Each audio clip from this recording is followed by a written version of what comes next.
everybody. Thanks so much for joining us right here on The Right View. I'm Lara Trump, and I am so excited to welcome my guests tonight, Lynne Patton, my good friend and former regional administrator in the Housing and Urban Development Department, and author of The Choice, The Abortion Divide in America, Danielle D'Souza Gill. Ladies, welcome back. Hello. Thanks for having us. Yes, thanks for joining us.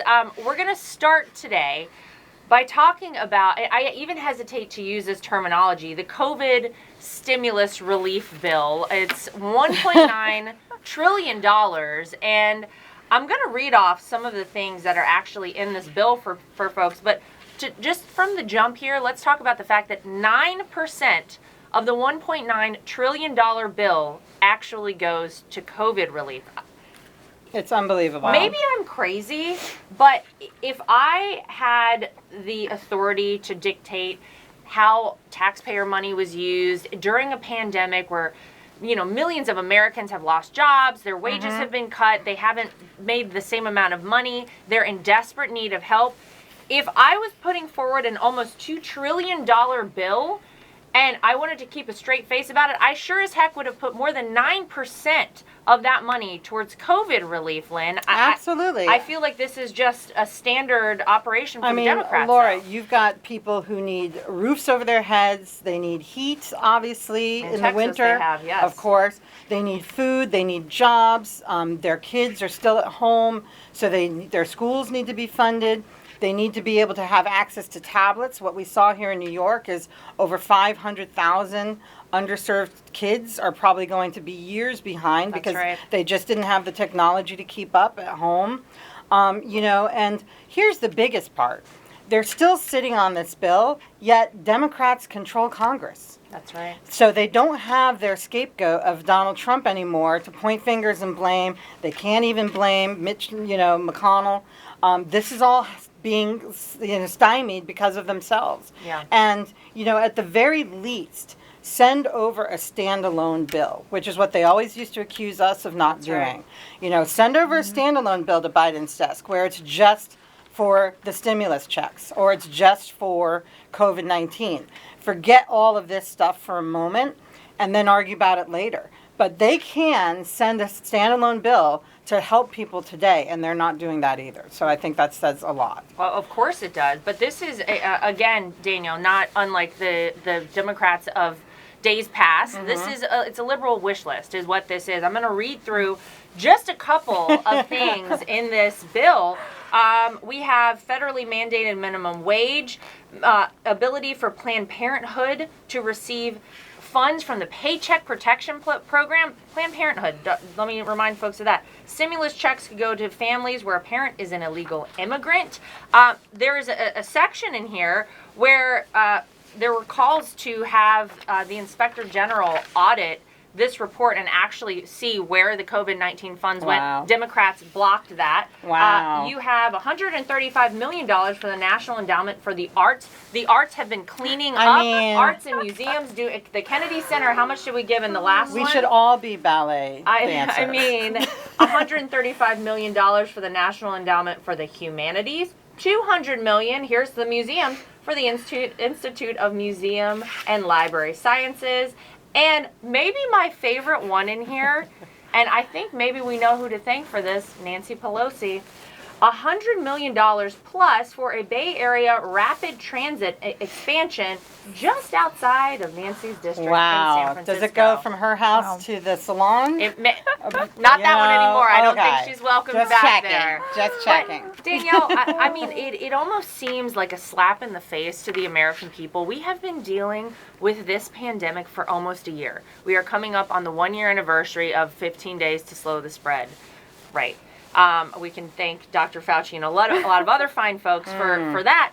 But when the American people really so desperately need help, when they are not able to open their businesses, when people are not able to function as normal, and then you see what is packed in this bill, I mean, I feel it is an insult to the American people, quite frankly. It is a total insult, and they won't even have any bipartisan support. They love to say, oh, we're bipartisan because Mitt Romney or someone's going to support it. But no Republican is going to support this because it's packed with so many things that are horrible. And just to touch quickly on the Planned Parenthood one, the fact that this is a PPP fund, which is supposed to be going to small businesses. Right. Supposed to be going to businesses that are, really needing help right now because everyone's businesses are, everyone's turning to Amazon and so on. Planned Parenthood is not a small business. They're the largest abortion provider in the country. So even aside from the abortion topic, they're not a small business. So all these PPP funds should be going to actual small businesses. And we all know that it's actually, illegal for places that fund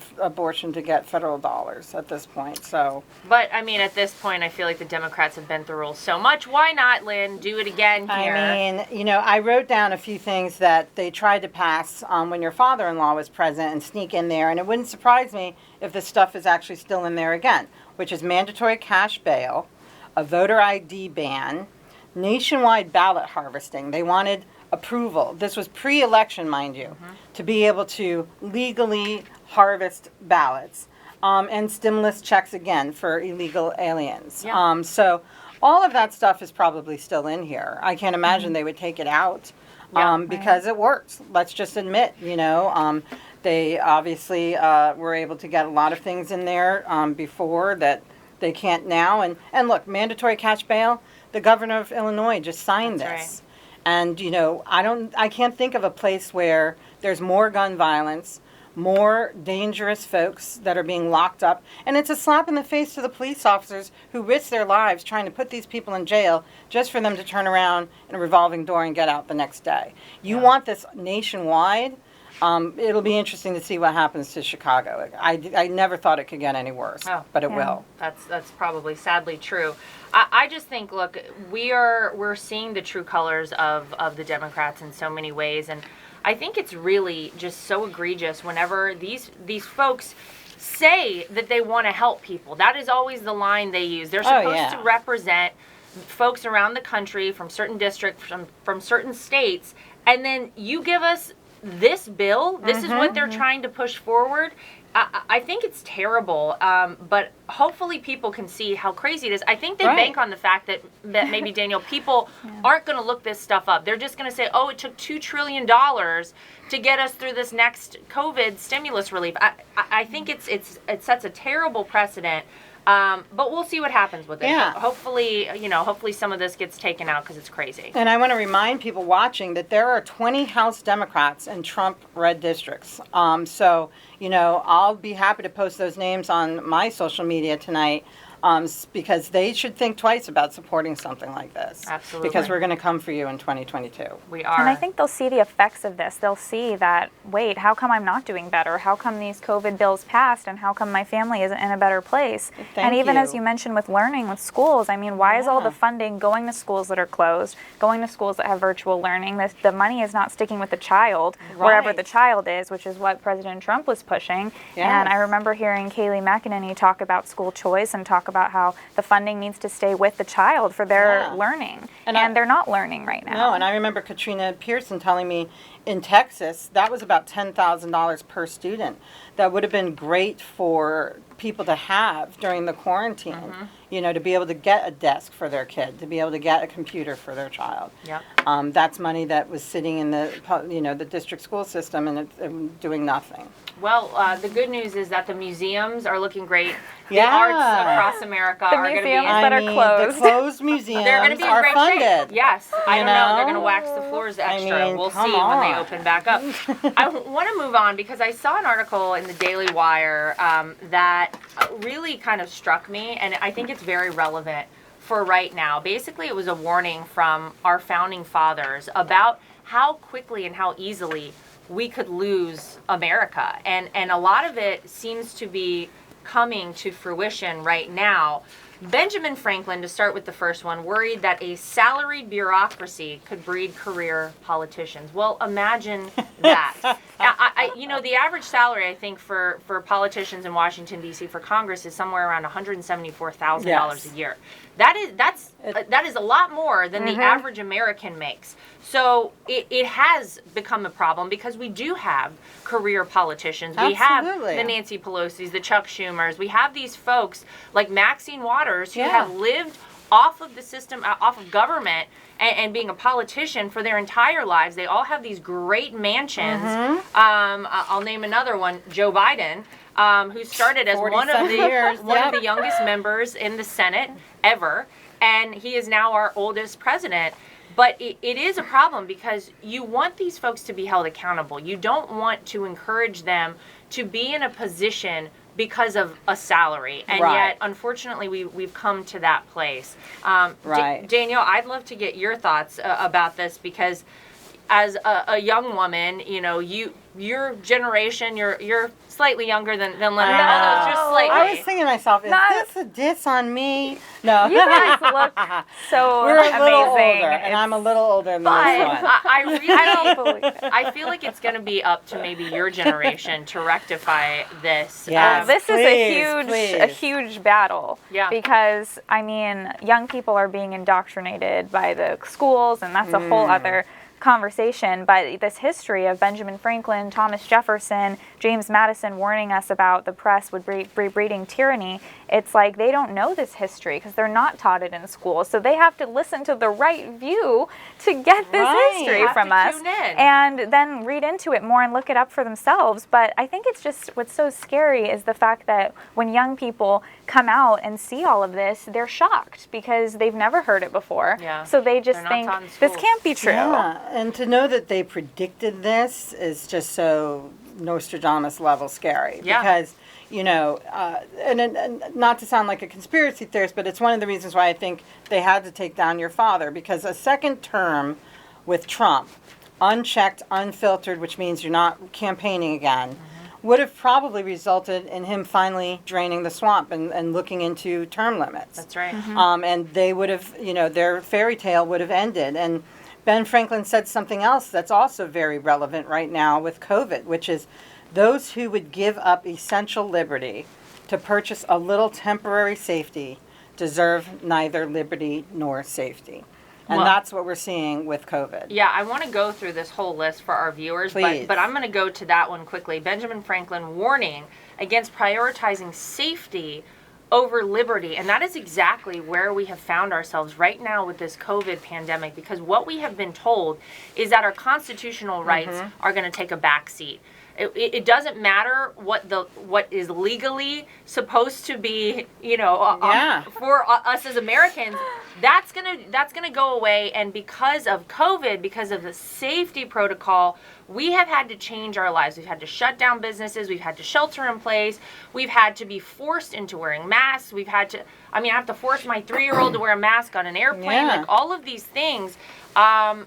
We can't gather and worship. I mean, people are dying alone. There are so many issues that I think would have horrified our founding fathers, and we're seeing them now. And the problem, I think, becomes when you give all of this authority, when you give an exception to governors like Governor Andrew Cuomo, like Gavin Newsom, like all of these folks who they now have exceptional powers as our governors in these states.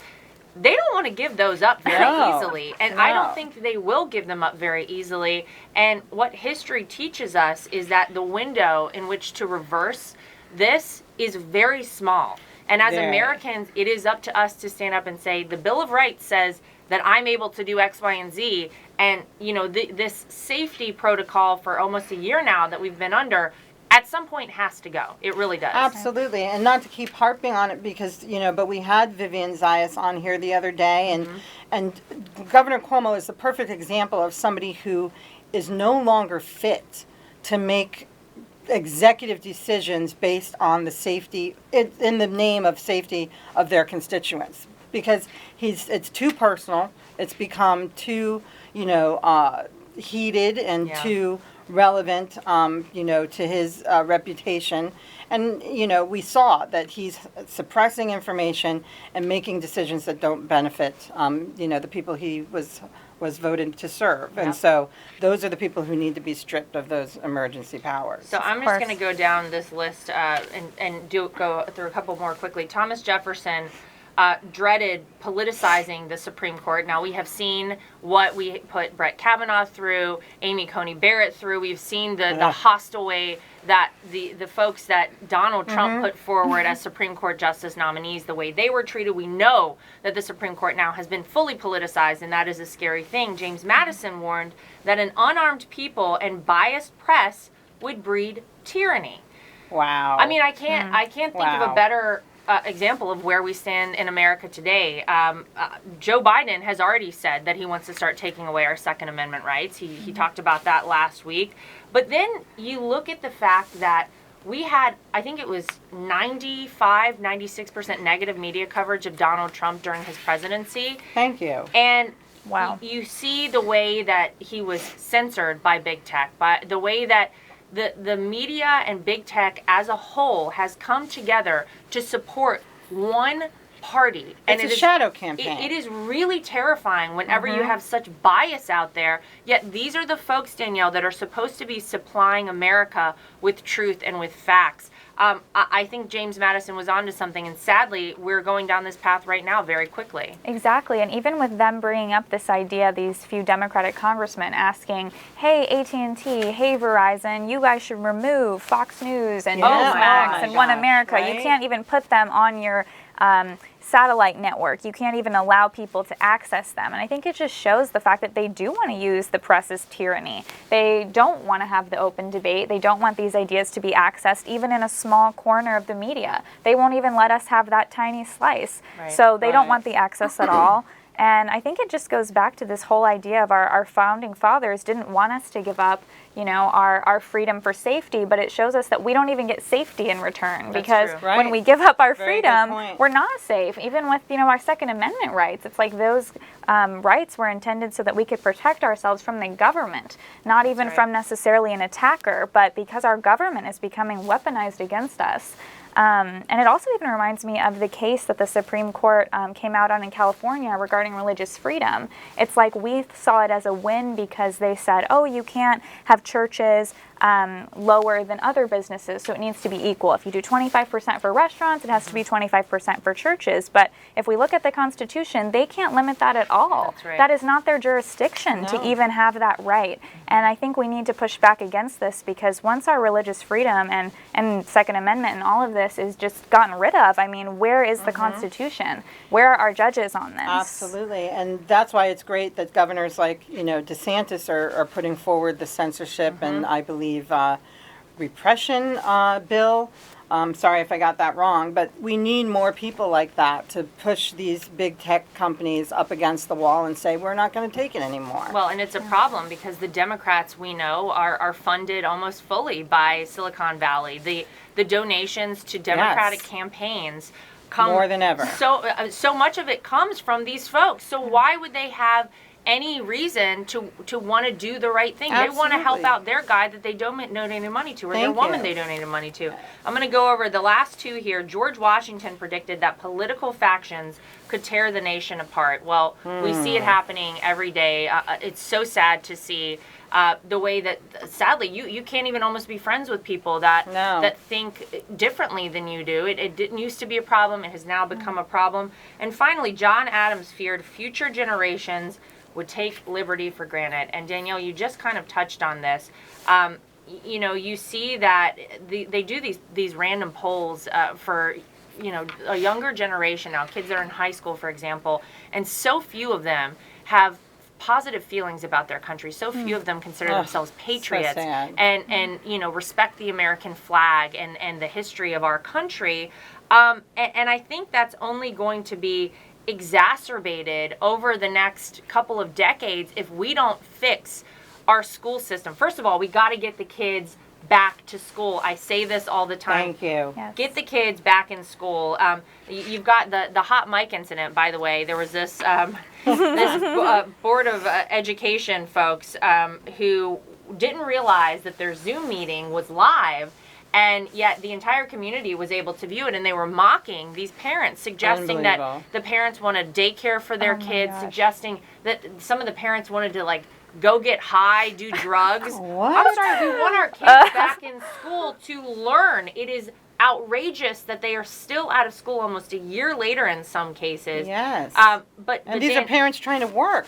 That's exactly right. Now they can't go to work. But Danielle, I really think that this is one that I find almost the most frightening, because when you have a generation of children coming up in America who don't respect this country, who don't love this country, that's one thing that I know was instilled in me very early on. It really frightens me. Yeah, and I think that that's why the Democrats are so against school choice, because most people support school choice. About 2/3 of all people support it, and so it would pass. If we were able to pass it, we could get it through, but then people would be able to give their money to schools that actually teach real history. They actually teach about the Founding Fathers and all this. But as long as the Democrats are trapping students in these horrible schools run by boards of these people who are, saying people want to do drugs and don't even want the schools open. So they want to be paid but not do work. It's like, of course our young people are not going to actually learn American history. Right. And as long as the left is able to push this ideology of anti-Americanism, of the fact that our history is evil and everyone who was associated with our founding is evil,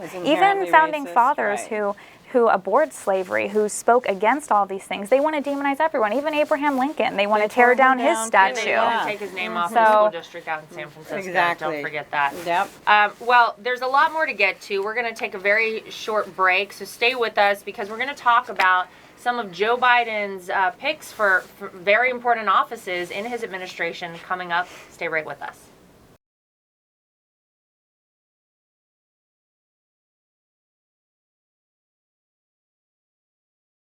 Welcome back to The Right View. You folks at home might remember Merrick Garland as the choice by Barack Obama on the way out of office for Supreme Court. He never actually made it there, but he's back, ladies, don't worry, because this is who Joe Biden has said he would like to be his Attorney General, and it's become very interesting. He has only really been pressed on a couple of key issues, and yet he seems not to really know where he stands on some things. Maybe the folks that are controlling Joe Biden and telling him what to do haven't told Garland exactly what they want to do. Now, the first thing that I found really crazy is he was asked if far-left rioters attacking a federal courthouse was domestic terrorism. And his answer to that was no, because they attacked this federal courthouse at night when it wasn't in session. Wow. I don't know. Nighttime is so much better. I mean, I know that all the criminals stay in at night. It's just ludicrous. It makes no sense. But this was his answer, Danielle. That could be our Attorney General. Right. Clearly a brilliant guy. And then he was questioned, and I think Josh Hawley is the one that did all of this questioning. So kudos to Senator Josh Hawley. Again. Great job. Yep. Asked if he would continue prosecuting illegal immigrants, and he said, I don't know.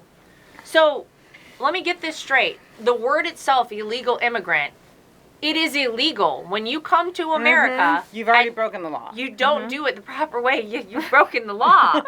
And yet somehow the man who has been positioned to possibly be the Attorney General for the United States doesn't know if he will do that. I mean, it's that, I think, in itself is a little frightening, because now he's deciding when to actually apply the law and when not to.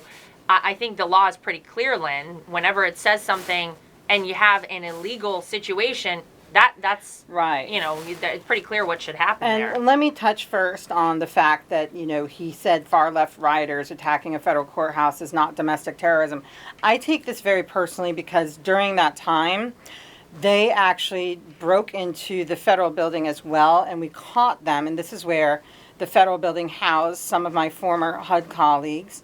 And we caught them trying to tamper with the water intake system. Oh my gosh. They were trying to put fertilizer and bleach into the water intake system that housed federal employees. Wow. And just because you're not carrying a racist flag when you do it doesn't mean you're any less lethal or less threatening or less criminal. They're up in arms about January 6th, as they should be.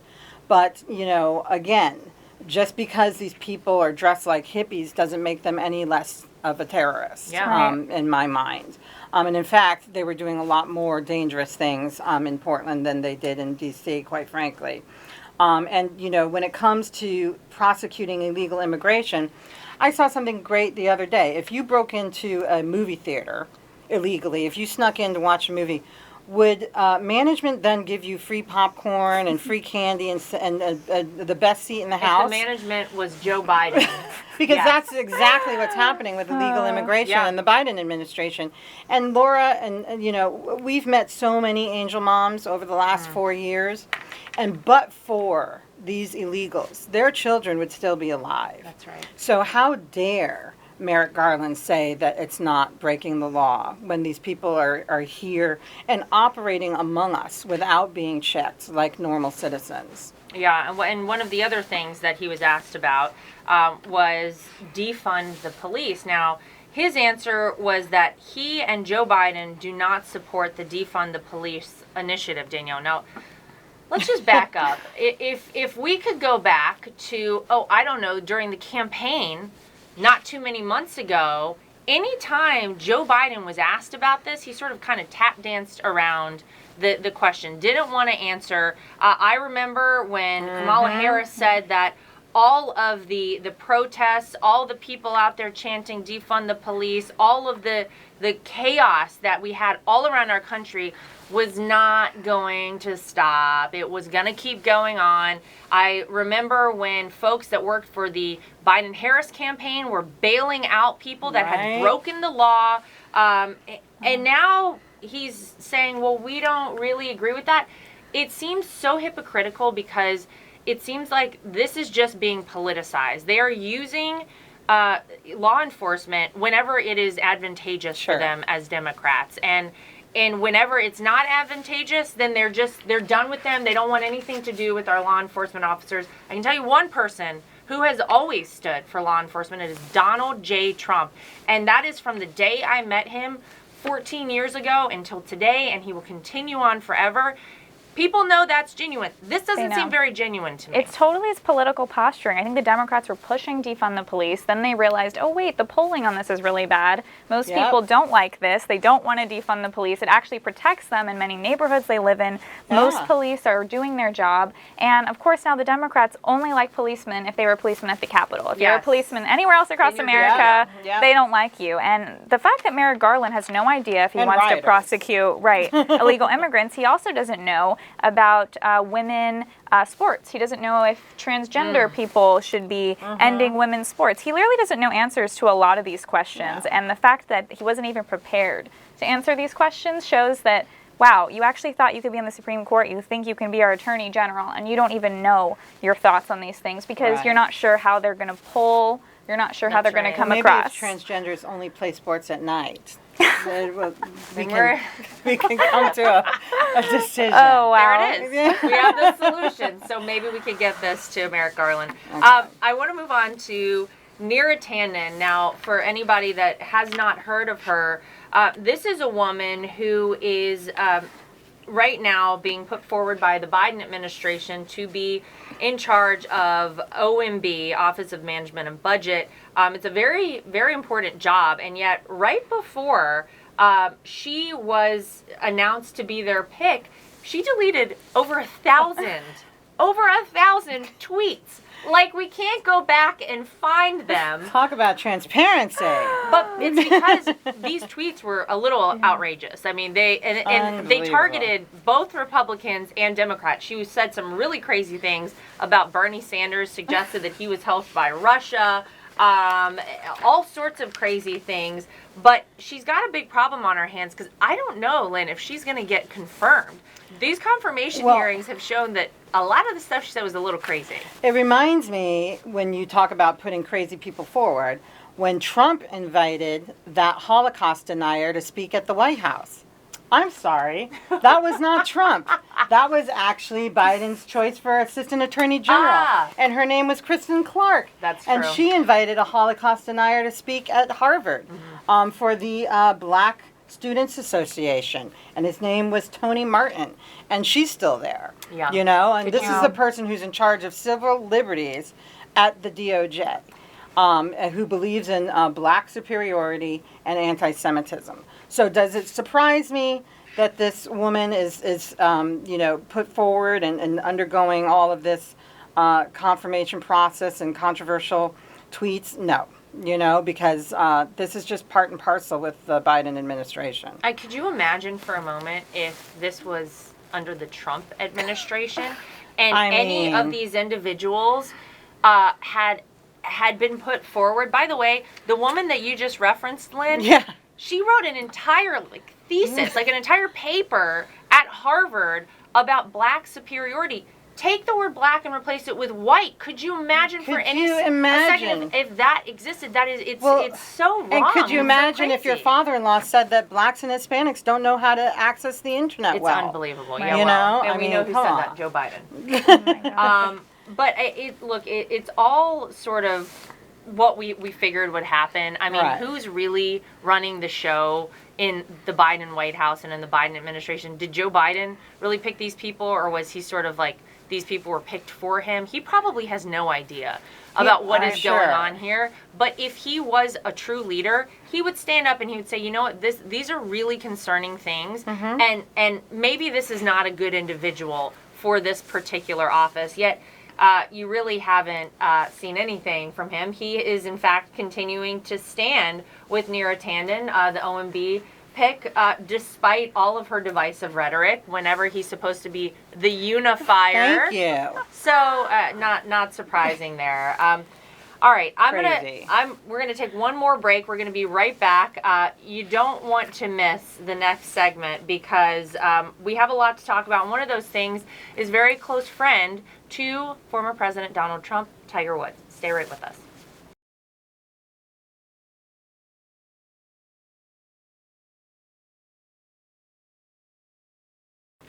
Welcome back to The Right View. Well, it would seem if you thought that the Obama foreign policy back during the Obama days was good, you'll love what Joe Biden has coming up, because he is continuing the same foreign policy failures, ladies, of the Obama administration. It's basically Obama 3.0 now with Joe Biden. You look at things like the Middle East and the fact that you had historic things happen under Donald Trump. He was nominated for 2 Nobel Peace Prizes during his one term in office because of what he was able to do in the Middle East. The Abrams Accord, there was hope of peace in the Middle East. We knew that Iran was being held at bay, that they were not going to develop a nuclear weapon under President Donald Trump. And now Joe Biden comes in. He wants to get right back in and sign back up for the Iran nuclear deal, which was a complete and total disaster, and just it actually is mind-boggling.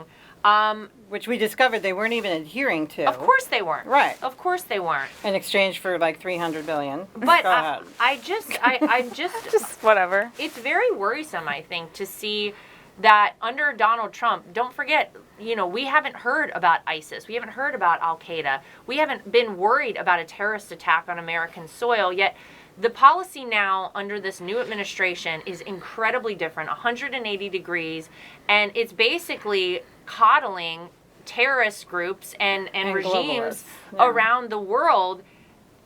I mean, what's your reaction, Danielle, to this? I mean, my reaction is that Joe Biden moving away from America first, I mean, that should be unacceptable. Any president, whether you're Republican or Democrat, should be America first. The idea that you're going to be president of the United States, but you don't want to advance the United States' interest, that is just crazy. But that's what the left pushes. And I think while we're so focused on what's happening at home these next 4 years with, these crazy Antifa groups rising in America the next 4 years, we're going to lose sight of the fact that our enemies are getting stronger abroad. And then we'll come back 4 years later and it's like we have enemies within and we have enemies abroad. And Trump was doing such a great job of keeping peace abroad that we could really focus on improving the lives of the American people. And now that's going to go on the back burner because we're going to have all of these other issues at play. And you're right. I mean, to put the globalist agenda first, shows that Biden cares more about what folks in France and Canada think than what his own American people think by going back into the Paris Climate Accord, by going back into the Iran, deal. We proved that they weren't adhering to it. They're going to continue to laugh at us. Quite frankly, France and Canada had crappy economies even before, That's right. COVID. So why do we care what these countries think of us? It's just outrageous. You said the Abraham's Accord, groundbreaking trade came out of that. They celebrated Hanukkah for the first time publicly in the United Arab Emirates. These are things that President Trump will go down in history as having accomplished, and it's just a disgrace. The other day, Circle Back Girl couldn't even say... White House Press Secretary Jen Psaki. Couldn't even say outright whether or not she considered Israel an ally anymore. Wow. To really go frightening. from the Abrams Accord to that is just, the party of anti-Israel is back. Yeah, when you see that, and you pointed it out, Danielle, during the Zoom G7 summit that Joe Biden attended recently, he made it clear and felt the need to tell our allies that he no longer believed in America first, that is over. Wow. Who in their right mind would want a leader of their country that doesn't believe their country should be first? I really am so baffled by this, but I keep thinking back to Iran and the Middle East, and the problem now in my mind is, look, I have 2 young kids, and I see this situation go on when I go out and other folks with their kids, and I've seen some parents that threaten their kids but never followed up. I'm going to take your toy away. I'm going to take your toy away. They never take the toy away, so the kid does whatever the kid wants to do. Now, Those were my parents, by the way. Yeah, and we know. I love you. My children know if I threaten you once, I'm taking your toy away. If you do it again, the toy is going away. That was President Donald Trump. Right. Now under Joe Biden, it's like you have the parent that has empty threats across the world. Our adversaries will never fear us because Joe Biden has no intention of disrupting anything or making people feel uncomfortable or, telling terrorist organizations, don't mess with the United States of America because we will come after you. Donald Trump did that. Yeah. And this country felt incredibly safe under him. I don't know that we are that safe under a Biden presidency. I really don't. It's very scary to think of. I don't. And actually, I was just talking about this with somebody on Clubhouse last night. President Trump did so many things, even in Africa. A lot of tyrants and dictators that rule there. This person was telling me, are now feeling back in control. But they were checked under President Trump. And he thinks, yes, that terrorist groups are going to go back into Africa from the Middle East, and you're going to probably see retribution against the West. Yeah, it's scary stuff. Now, I want to move on to, as I mentioned before we took our break, very close friend to my father-in-law, Tiger Woods. Unfortunately, and your husband. And my husband, yes, was in this horrific car accident I'm sure everyone has seen a few days ago. And I was shocked when I saw some of the tweets and some of the responses out there to Tiger Woods. Let me just read for our audience some of the things that I saw and some of the things folks sent me. Tiger Woods, noted pal of Donald Trump, was in a single vehicle accident this morning. I'm calling it a karma crash. Wow. Tiger Woods campaigned and voted for Donald Trump. I don't care. Stopped caring about Tiger when he started golfing with Trump. And I could go down the list. There are thousands and thousands of these out there.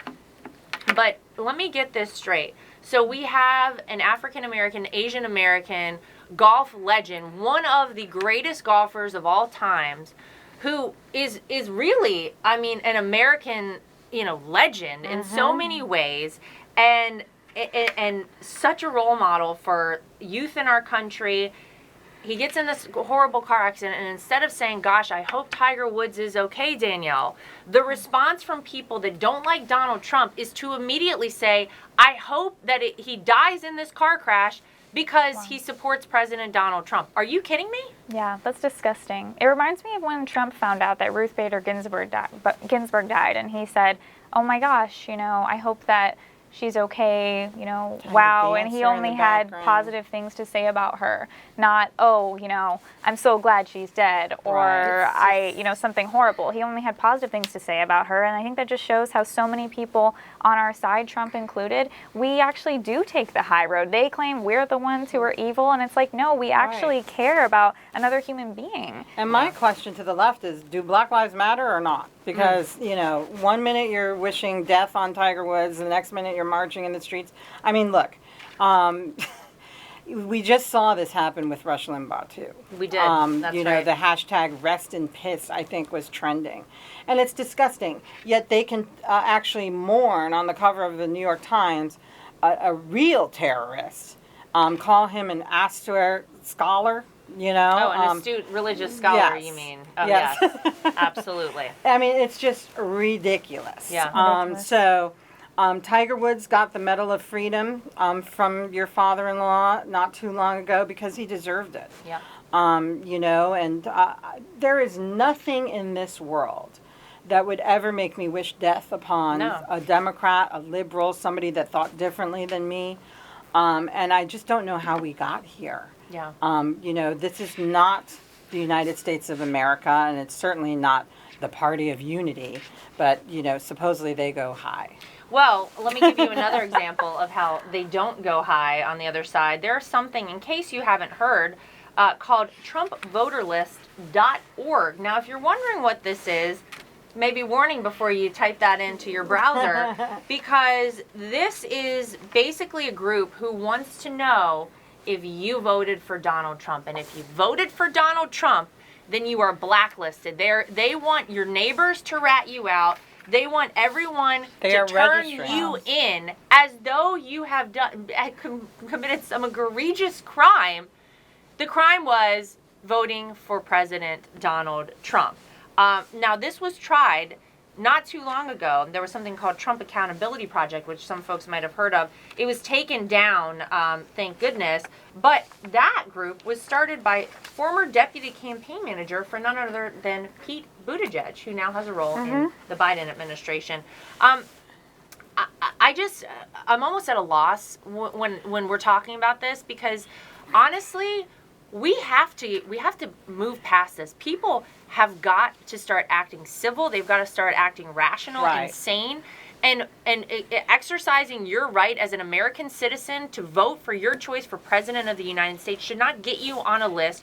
It should not do anything other than reflect your sentiments out there, and you get to cast your one vote. This is crazy. And Laura, we all know what happened the last time a country started registering people. That's right. Yet they call us Nazis. It's insane, and as somebody who did help, your father-in-law and served in the administration, there are active groups still tracking us, trying to figure out where we're going, where are we working now, so that they can call those employers, either blackmail them or threaten to cancel them or threaten to call their clients, and really just shake them down into terminating us, which is why, I'm never going to post where I'm working on social media or anywhere else. I'm grateful for that, but it's just, it's outrageous. I don't understand. These are the folks who claim to be so open-minded, who claim to be so, determined to bring this country back together. Yet you still can't walk down the street with a red hat on. Somebody will literally punch you or spit on you or say something.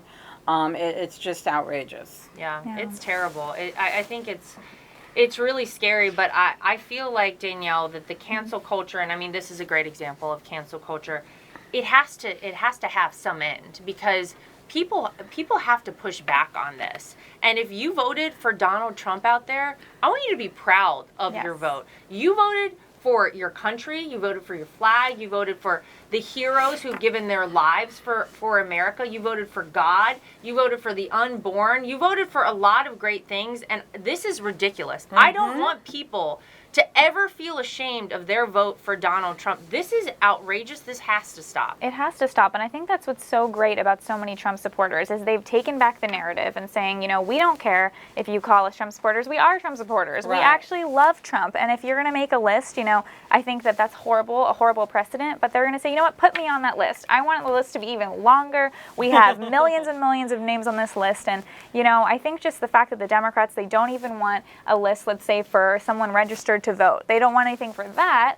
They want anyone to be able to come in and do that. Just open the floodgates, open the floodgates to our borders. But when it comes to being a Trump supporter, they want the list so they can demonize you. It's absolutely not just social intimidation, but really preventing you from working, preventing you from getting a job. And it's like, we need to stand together because we're half the country.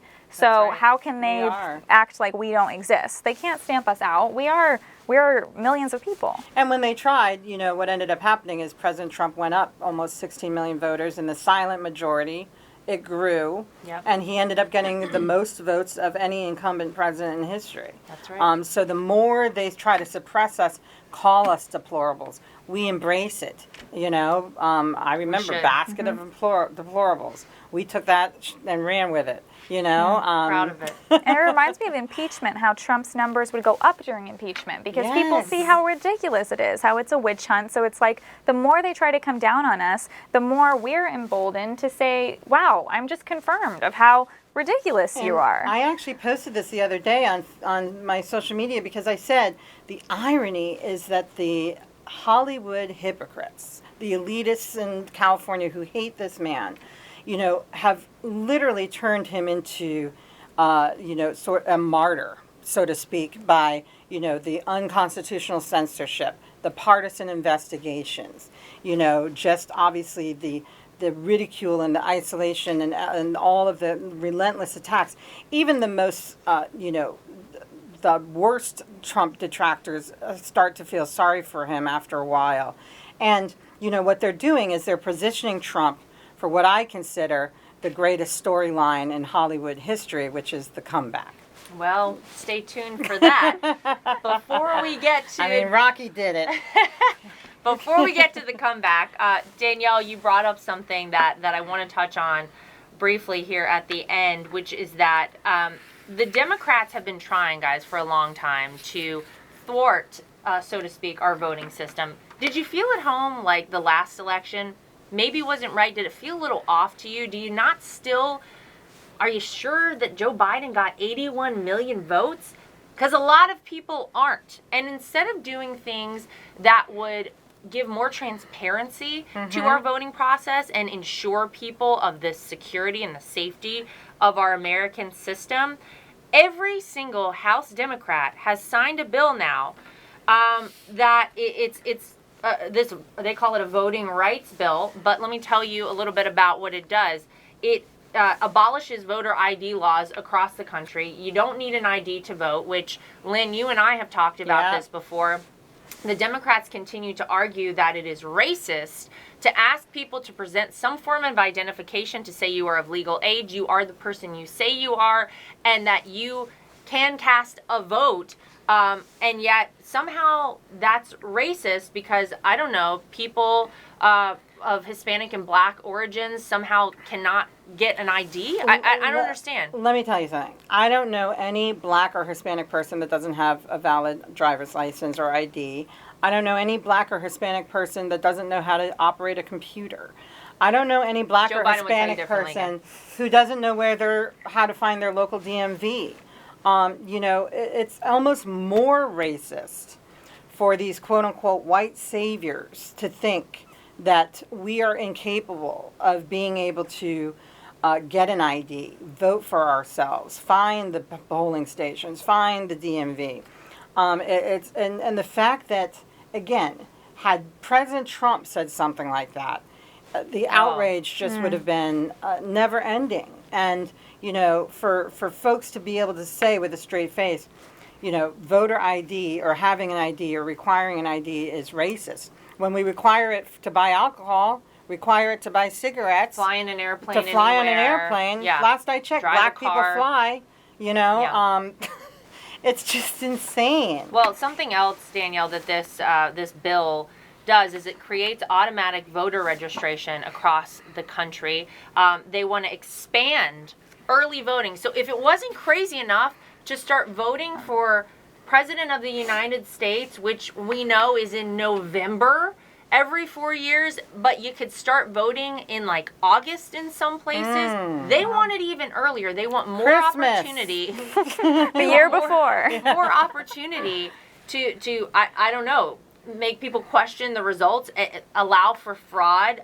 So they could see where they need to put votes. They want more absentee voting. They want more voting by mail. Didn't we just see, Danielle, what a complete and total disaster this was on November 3rd, 2020? It was a total disaster, but I think they see how beneficial COVID was for opening the floodgates to the mail-in ballots. Confusion. So now they're like, oh, well, even after COVID, you know, we can still continue this mail-in ballot situation no matter what. And of course, they're going to drag out COVID as long as they can and use that as an excuse for their failed economic policies. But as far as the mail-in voting, they've realized, well, this is a recipe for them because it opens the door to any kind of fraud, and they can act like these are actually registered people. Well, let me just pose this. So there is another bill out there supported by the Biden White House that would grant amnesty to 11 million illegal immigrants in the United States of America. Simultaneously, we have the voting rights bill trying to be pushed forward, which every Democrat again in the House has signed on to.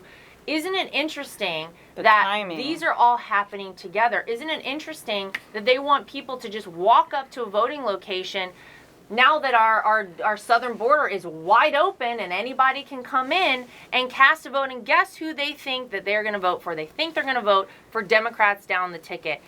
It's really frightening. We need to be combating fraud, not creating more space for fraud. Let's hope that this bill is not put forward and it does not make it very far, because this is the problem, folks. Whenever you have Democrats in control of the House, Democrats in control of the Senate, and Democrats in control of the White House, you get nonsense and garbage like this that is going to make America an unrecognizable place in the very near future if this gets put forward. And look, I take no pleasure in saying I told you so, because I honestly don't, because we tried to warn them that if they voted for Biden, that, you know, to streamline 11 million illegals to citizenship was going to basically negate the entire black vote. You know, and y'all did it to yourselves. That's all I have to say, because, again, you know, you voted yourself right out of an opinion, right out of, you know, priorities, and it's sad. But, again, sometimes people have to learn the hard way. And, you know, I think people are starting to recognize that, you know, 240 characters is not the end of the world. When you're, you know, losing jobs, when you're, you know, obviously not getting your student loans waived, when you're going back into senseless wars like Syria, you know, it just doesn't balance out. And there's a lot of voter remorse out there. Yep, a lot of people want their vote back, and they probably like to cast it for Donald Trump. Maybe they actually did. We don't really know. That's right. Anyway, I want to say thank you to my guests today, to Lynne and Danielle, as always, for being with us. Thank you, as always, to our great audience at home. We will see you right back here next week for more of The Right View.